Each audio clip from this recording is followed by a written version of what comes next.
Fairytale is back, and this is one of those in-between arc chapters where it's either going to be really goofy or really sad. This one is the goofy type. Yeah, so the reason why they're inside of her room is because they've been waiting a few days for Fairytale to come back. So they showed up to the guild a while ago, but obviously everyone was taken by the White Wizard. They didn't know that, so they just decided to stay in Magnolia and just wait for the entire guild to come back, which is such an absurd thing to do. You would think if the guild was missing, your response would be to try to, I don't know, figure out what the hell happened, but no, they just figured Fairytale would get back eventually. So yeah, while they were there, they did all the usual stuff. They mocked the fact that our house is so small, even though she should be making tons of money. Minerva went through her underwear drawer, you know, the standard stuff that basically everyone does whenever they enter Lucy's room. Funny thing is that they ask her, if you're back, does that mean everyone else is back? And Lucy's like, yeah, okay, well then let's go. Which is funny because you think if they just looked out the window of Lucy's apartment, they would have saw the entire guild just marching down the fucking road to their guild house. I mean,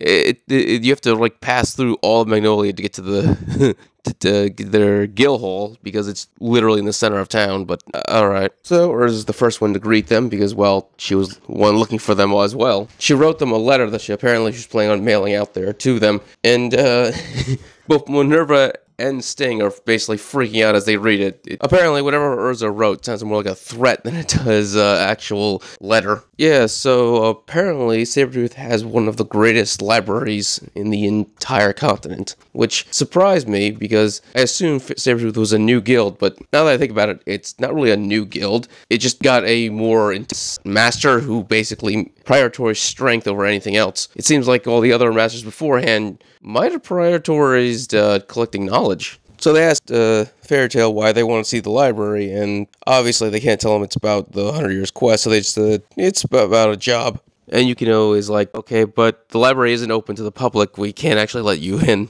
Natsu then gets all personal, trying to convince her to let them see the library because they're old pals. And then he asks, what is a library? And Happy's like, it's a place full of books. And then Natsu immediately is just like, no, I'm good. I'm out. I don't care. First off, the fact that Natsu didn't know what a library is, well, okay. I've never seen Natsu read. In fact, he barely knew his letters as a child. Urza had to beat it into him. So Sting is like, well, I'm the master now, so I can make an exception for you. But you gotta beat us in a 5-on-5 match.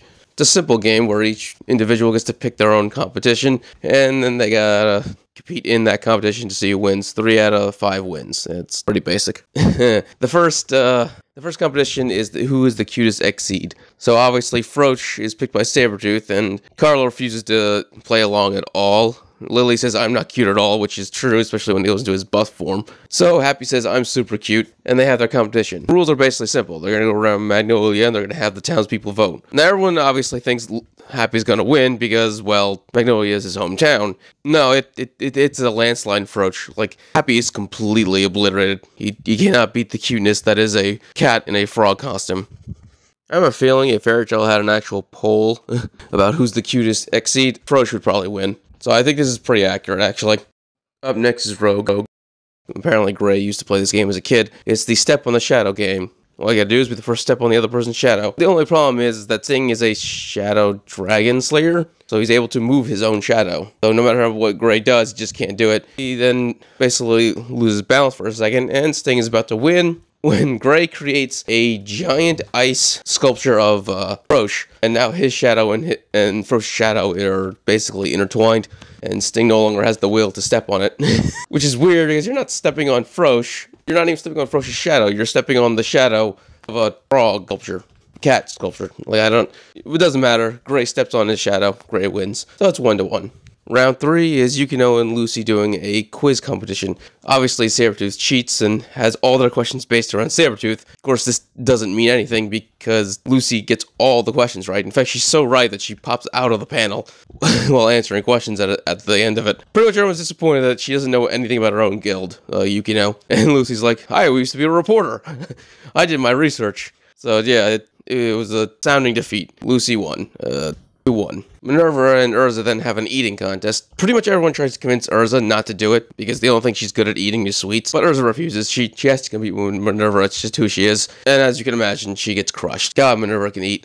In the final round, the tiebreaker. Sting versus Natsu in an arm wrestling, so it just comes down to strength. And, well, they seem to be pretty evenly matched when it comes to just pure brute strength. But then the two of them start cheating, Natsu first, or they start using their fire and light magic to basically blast their arms in one direction like rockets. Yeah, Natsu tries to, like, burn Sting's hand with his flames, and then Sting uses his holy light to purify the flames. And Natsu uses the power of the fire dragon to force his hand down. Then Sting uses the power of his holy dragon to force his hand in the other direction. And then Natsu goes too far, like he always does. Decides to use Igneal's flame, the Fire King Dragon's flame, to force his Sting all the way into the fucking crater of a ground. Sting is knocked the fuck out, and half the fucking building is blown away. Yes, they destroyed the guild house again. All completely unnecessary. So yeah, Fairy Tail won.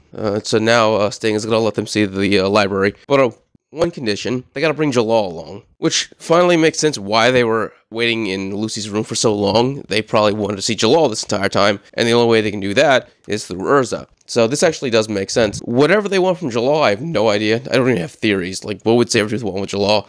I mean, they could ask him to join the guild, but there's no way they would do that. Obviously, the only place he really belongs is with Urza. So whatever they want with Jalal, I have no idea, but that's basically what their goal is. Sabertooth wants Jalal, and Fairy Tail wants the library. But whatever the Sabertooth wants with Jalal, it's probably gonna A, lead to a side quest with the Fairy Tail Guild, or B, lead everyone to the Golden Dragon. Either way, I'd be cool with that, because like I said before in other videos, having more arcs with other guilds from the Grand Match games would be really cool. I mean, we don't really get to see them much anymore. So going on a side quest or not, or staying on the main one, either way, I'm cool with it. Well, let's keep going. Alright, if you enjoyed this video, please subscribe, give it a thumbs up, so you can enjoy more Fairy Tail and other anime things. Thank you, and have a great day.